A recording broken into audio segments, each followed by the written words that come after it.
Alright, so here with a person I'm very grateful for having met a few weeks ago. I basically wanted to interview him to share some of the things that I learned from talking to him with you guys. Hopefully this can help you too. He is very experienced in this field of healing. He has done over 10 years of releasing hypnosis, and he has developed his own method based on the learnings that he's had from trying different methodologies such as hypnosis, Reiki, and NLP, and many others. So here he is, Jean-Paul, and I wanted to share what he has said to me so that it could benefit you as well. So thanks for coming, Jean-Paul. You're welcome. All right. So first, I wanted to kind of talk about life purpose. So when I came to you to talk to you, I read the blog post that you made on my life's purpose. And I feel like it's something very relevant for a lot of people. A lot of us just kind of have these momentary thoughts that it's like, why am I doing this? Like, what is really my purpose? And I was going through that struggle. I had been traveling for a year and a half. And when I read your post, it really kind of felt like something kind of moved within me, and I just felt like I wanted to talk to you about it because I was just kind of in that moment struggling with what I wanted to do, why I had been traveling and all that. And I feel like something that was very powerful when I talked to you was I shared my story with you about what I had been doing for the past year. And after the whole story, you asked me the question of, what are you looking for? Like, I couldn't know how to answer that. So I wanted to ask you, like, what do you say to people when they are looking for this life purpose? Like, what's your approach on that?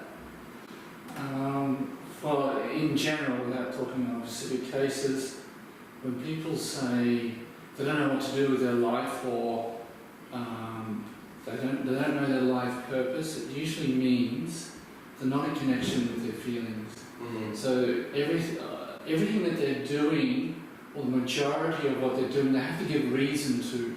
The mind has to look for an answer and justify why they're doing what they're doing. And often there's a disconnect with what they're feeling about it, which means that they're often doing things that they don't really feel like they should be doing, or it's the right time for them to do it, because they're not so much listening and being guided by what they feel with what they're doing, but more like, what they think they should be doing. And of course, what we think we should do is a lot of conditioning there from our society, our parents, our education. So there's a lot of thoughts about what we should be doing, which people sometimes kind of follow without listening to what feels right for them. Yeah.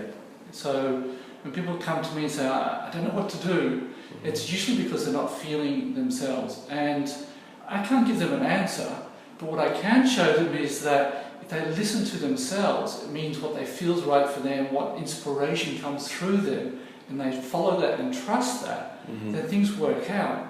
And so it's a bit like, who's driving the car? Are you going to let the mind drive the car, steer us in life, or are we going to trust more something innate, something more divine or spiritual or soul? Depends how you want to look at it, call it God.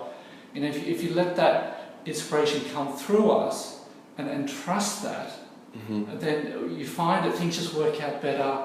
It just feels right. And things just happen in a way you just couldn't plan. And the question is, like, what do I do with my life? That disappears when you actually connect to your feeling, because there's no need. It just disappears. It's like when you turn the light on in the dark room. It just disappears because you're so connected, or you're so feeling what's happening now. There's no need to even question, what am I doing? And the other thing too is that when people look for a life purpose, they're usually expecting a clear answer that is going to guide them for the rest of their life. Like, I'm going to be a doctor, work in Africa and save children with HIV or something, for example, right? But a life purpose, because it's, life has so many different moments, and there's so many different days and weeks in our life, each purpose is going to change with each moment. So it's very much being connected with what we're experiencing and happening in this moment. That is the purpose. Now, that's not to say you can't have goals, and this is where people confuse life purpose with goal. Because a goal is a direction you're moving in. It seems like a ship sailing across the sea. Each moment the sailor has to steer on each wave or each swell, but even though he's moving through the swells or he's navigating through the water in each moment, he still knows where he's going or she's going. There's a definite goal. But each moment in life is the purpose itself. So there's not one answer, which is what confuses people, because they keep looking for a definitive answer. And they get, I'm a doctor or an engineer, I'm doing this, I'm a mother and this, but it never seems to be enough. Yeah. Because each moment is the purpose itself. Yeah. If there was no reason for it to happen, it wouldn't happen. Yeah, it seems like people want that like sense of self from attaching to this certain label that they want to give themselves, right? With this goal that they set. So yeah, I thought it was very interesting in your article when you say how people set goals to fill somewhat of a void that they're feeling not connected with themselves. So that really resonated within me, because I feel like whenever I'm not feeling it in balance within myself, I feel like I'm always looking for that next thing. What am I going to do? Where am I going to go? So yeah, and when we were talking, I remember the moment when you said it seems like you're always looking for this next thing, sort of an addiction, right? And because I was traveling and I was always kind of looking for that next thing. And you said how addictions are either to repress something you're feeling, or to give yourself a feeling that you're not, right? Yeah. So in that moment, and you said how sometimes you feel dead inside, so you want that feeling of aliveness.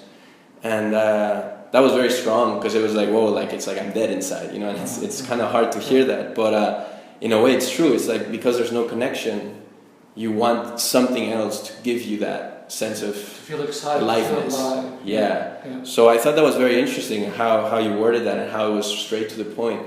And after that moment, I just started really feeling like, whoa, like there is a lot of life in here that doesn't necessarily depend on something crazy that I'm doing outside. That it can just be here for no reason, just because it's there, right? Right. But the other thing with that I feel like people can get somewhat confused, and it was another question that I had because I was thinking too much, was how do we manage to have a life where we can have goals? Because a lot of people, when they hear this stuff, they're like, oh, like you're just gonna be like a homeless person, like just feeling the energy, Sit on the couch. Yeah, for nothing. This is what I feel like doing. So what would you say to these people that are saying like, oh, like, no, I have to do this because if not, I'm not gonna get anything done in my life? How do you go about that? What do you say to those people? So let's just look at it from the point of view, people sit on the couch and just watch TV. Yeah. But if that's what they're really feeling, then maybe they'll do that. But I can guarantee you no one's going to feel like doing that 24/7. If they're really feeling themselves. Because a feeling of, like a goal, setting a goal usually comes from an inspiration or a will or a want. But a want is a feeling. Yeah. If you want something, that's a feeling, there's a desire. But when it comes more from your connected self, it's not so much a desire that if you don't get it, it's oh my God, it's the end of the world. Like a baby with a candy, the baby doesn't get the candy, it cries, right? It's not that kind of want. It's kind of like a holistic inspiration that it just seems great to do. If it doesn't work out well, that's okay, but I feel inspired to do it, right? It's not so much a want. So when people say, if I just follow my feeling, I'll just sit on the couch all day. What I'm saying is, you probably won't. In fact, you wouldn't. If you're really feeling yourself, if you really feel what's happening within you. Those people that say that are probably not feeling themselves, or are trying to repress their feelings. So, like when you talked about yourself with all this traveling. Was a way of trying to avoid your feelings, right? So it's very easy for people to repress their feelings or to avoid them because they're uncomfortable. I mean, you can have great experiences of love and joy and happiness, but whenever we open our heart, there's always going to be something else that's coming up that's also not peaceful to feel. Because whatever we've avoided is held within us. So, and I'm just coming back to the image of a person sitting on a couch. It feels like they're kind of depressed, they're kind of repressing their feelings. So they'd rather sit on the couch and just numb themselves, for example, with a TV or something, or on beer or whatever, rather than being really connected to themselves and feel their feelings. Because when you feel yourself, things that haven't been felt or haven't been cleared also have to come up. Because it's all about feeling, right? So anything from your past, from past lives, current relationships, past relationships, parents, family, that also will come up in some moment. So, no, I cannot say that anyone who really feels themselves will sit on the couch. None of them are truly connected. And it makes sense because a lot of times, like you said, sometimes we can be scared to relive those feelings that we shut down for a reason. For example, in my case, when I was younger, I couldn't really handle all these feelings. It was very extreme. I was very sensitive to all the stimuli around me, and in a way, it was my defense mechanism to like numb it down because I couldn't handle it because my body and I was just not mature enough to handle it. So I feel like a lot of times we build these somewhat of these mechanisms, right? To like protect ourselves from these things.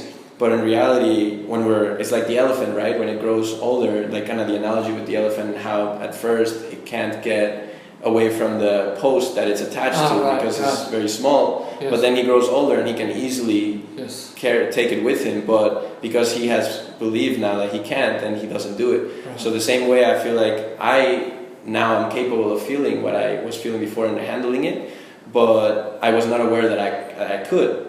And this fear is still there, like you said. There's a fear of everything popping up and being like, whoa, I don't know how to handle this. So it's kind of just like, for me, after I talked to you, it was just like kind of starting with just kind of letting it come and having that faith that I will be able to deal with it. And there were a lot of feelings for me and a lot of things happened, but I realized that it was okay to feel those things. And I wanted to ask you from that. Can I just interrupt? Yeah, sure. Just when you say relive, and this is something I want to clear as a myth. So people are afraid that listening to the guides or the feelings, in terms of life purpose, will also unconsciously open up to their fear, also to their pain, and relive. But it's this idea that people have that it's just a cycle, that this pain keeps recycling.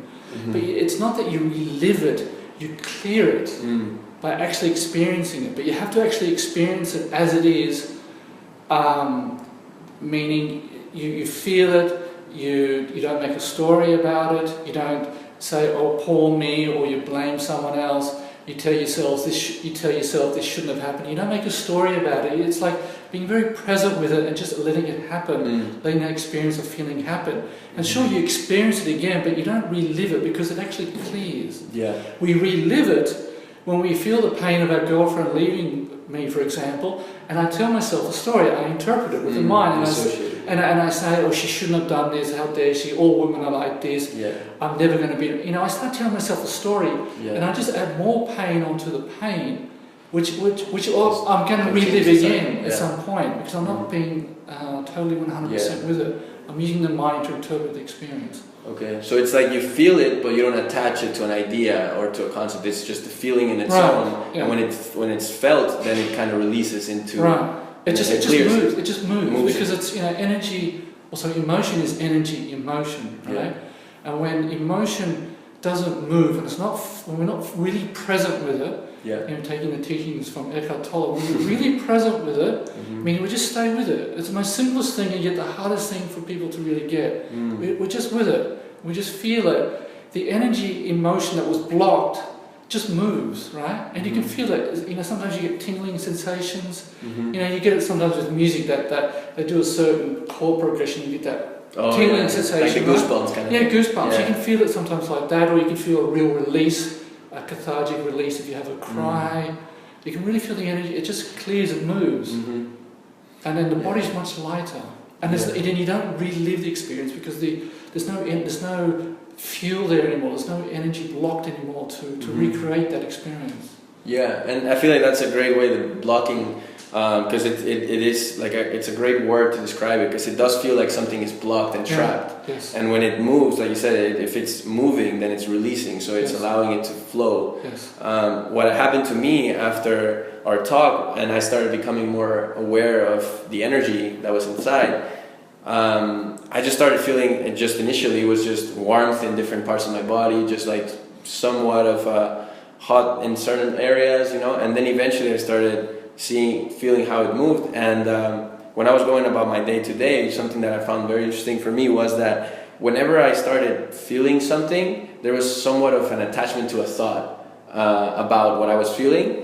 But when I was able to come back to just the feeling in its own, then there was like no problem, no suffering. It was just the energy moving. And it just kind of felt like it just went away. And then I was back to the moment, to the present.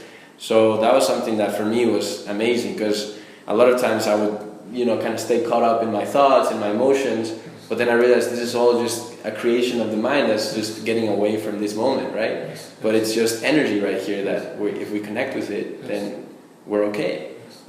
So I was very impressed with that. I had no idea how that works, so it's very, very, very cool. Yes. And it's interesting when we come back to that question about the life purpose. When the mind, when we keep looking for it, when the mind is kind of leaving the present experience and then looking for a life purpose, not realizing that it's here happening now. Yeah. Right now we're having this life purpose or this experience, which is part of the life purpose. But when the mind is going tripping out, or we invest our energy into the mind's thoughts and we start looking for it through the mind, then we're more disconnected from ourselves. And the less we know about what our life purpose is, the more the mind gets scared or the more the mind worries because it can't find it.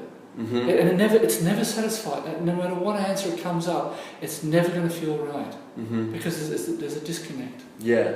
It's something that the mind just can't understand, right? It's like kind of like the intelligence of life knows what to do. Yes. But we just can't, with our head, we just can't understand. No, and the mind really, it's not meant to function that way. And I feel like a lot of us like go through those experiences where we don't realize what they are. Like for example, when we feel something is telling us do this, but we have no idea why, but we just do it and it turns out well and we're like, whoa, how did that happen? But it's like kind of like that intelligence of life that just tells us, okay, this is the way to flow with it. Like energy just wants to go that way. So what would you say for, like, let's say, okay, I understand now that when I'm going to my head and I'm thinking, okay, I need to find my purpose, I need to figure out what to do with my life. What would you say for people that are going to that question? Because I'm sure eventually it'll pop back into my head and many of us will. So how would you recommend, do you have any techniques or any methods that you recommend for everyone to just be able to center themselves back and get back into feeling and connecting? How would you recommend for people to do that? There are a number of different, so it's coming back to the feeling, right? Mm-hmm. And so there are a number of different techniques, and there's a page on my website that talks about different ideas you can try to feel better. But it basically comes to your feeling, and I encourage people just to ask yourselves, well, what do you feel? Mm-hmm. What do you feel like doing? Well, I feel like eating pizza. Well, there's your answer. Mm-hmm. You know, people are looking for an answer that's going to cover the rest of the next 20 years. Mm-hmm. And it doesn't work that way. Yeah. You know, when we're looking for inspiration or life movement, tends to only let us know what we need to know, not what the mind wants to know. I have no idea what's going to happen in the next 5 years, but I have no worry about it because it unfolds through itself. Yeah. Sure, I have goals, but it's not. I know I will know when I need to know. It's like the steps kind of show themselves. Yeah, they show themselves. Yes. Okay. And so when people ask, you know, well, what do I do? Ask yourselves, what do you feel like doing? And the more you're doing that with all the little things, like you get up in the morning, if you got a job, you know, you go to work, and what do you feel like doing in the afternoon? What do you feel like having for dinner? When you start listening to your feeling and following it with all the little decisions, do you feel like having coffee? Do you feel like going to the gym? All those daily steps which make up every moment of our life, when you listen to what you feels like you want to do, then the big question becomes simple to follow because it's just another step forward. It's just a build-up of It's just steps. a build-up, yeah. Yeah. So it's really just listening to what you feels like you want to do or feels like you should be moved to do in every moment. Yeah. So like for now, I very rarely make a decision unless I get a feeling about it. You know, something that has changed after the talk was before I used to always say, "What do you think?" or "I think" all the time. You know, and now I feel like I feel like all the time I use feel a lot. So it's like I know that thinking is really limited now, and it's more about the feeling.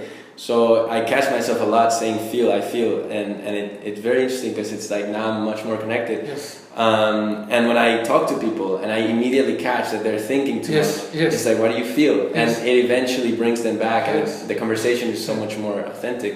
And do you notice that when you talk to people who are in their head, can you see they're kind of not quite in their body? They're kind of It looks like they're somewhere else. Yeah, they're somewhere else. They're not really here in reality. Yeah, definitely. So no, that's been like an eye-opening experience for me. And the other thing too that I remember from our talk was that I was asking a lot from the mind, and I was asking you like, how do I know if it's really the feeling of doing something, or if it's just searching for that pleasure of this, like kind of like watching TV. So one thing that you said is about how it feels right. Not just feels pleasurable, but feels right. So can you kind of elaborate a little bit on that concept? I don't know if I can explain it in a way that's clear. I remember you said something about how sometimes something might not be pleasurable, but in a way you feel like it's the right thing to do. Like you may not want to do this work or write this article in this moment, but something inside you is like, oh, it feels like I want to. So I remember, because there's this idea that if you just do what you feel like doing, you won't go to work anymore, or you just do all the things that you think will give you pleasure. Rather than follow your responsibilities. So, like our couch potato example. Right. For example, I said, you know, I may not want to go to work in the morning. I may not feel like going to, you know, there's a part of me that kind of resisting to go to work, but there's another part of me that just feels that this is the right thing for me to do, even if it's not my preference. So there's a difference between feeling and preference. It might not be my preference to go to work every morning, but it feels like the right thing to do. So, and how do you know it's right? That's something that I think people themselves intuitively will know, or that they can get a sense of it, and as you follow it, you get more clear about what feels right. I think that's something people most people will intuitively understand what feels right for them. But just to be clear, it's just following your feeling doesn't mean that you get to do all things you want to do, and what is your preference, right? Meaning you don't have to go to work, you just sit on the couch and you just do whatever you think makes you a happy life. It doesn't work that way. It's you feel moved to do things what feels right, but what feels right may not be your preference. For example, it felt right for me to move from one university to a private school. It wasn't my preference, but it felt like that was what life was instructing me to do at that time. So it's feeling what feels right, or following the life's guidance. It's not necessarily what the mind wants or what I'm thinking is what I want in my life. But I know to trust that movement, because I know that's if I don't, then I end up shooting myself in the foot. You regret it after. I've seen back, this is something you get through age when you start following it, and then you don't do it, you start to see very clearly how you're stabbing yourself in your own foot by not following your own inner guidance. So damn, I knew it. Damn, I should have done that, I knew that. I mean, you hear that a lot with people. I feel like one way to kind of separate the two would be like when you think something is right, a lot of times you question that, right? A lot of times there's questions about it, maybe not, but when you feel something right, there's no question. It's just like, it just moves you. It's just like right away you feel like, okay, this is what I'm doing. So I feel like that's the main difference, because it's the knowing and then there's the thinking of the knowing kind of thing, right? So with me, with this experience, I felt like doing this, for example, like sharing stuff with other people, because it just felt right. I wanted to kind of share things that could help others, just like it has helped me. And it was never like a question like, maybe not, maybe I shouldn't do this, maybe. It was just like, I just feel like it's the right thing. It just becomes obvious. It becomes as clear as the daylight. This is just the next right step for me.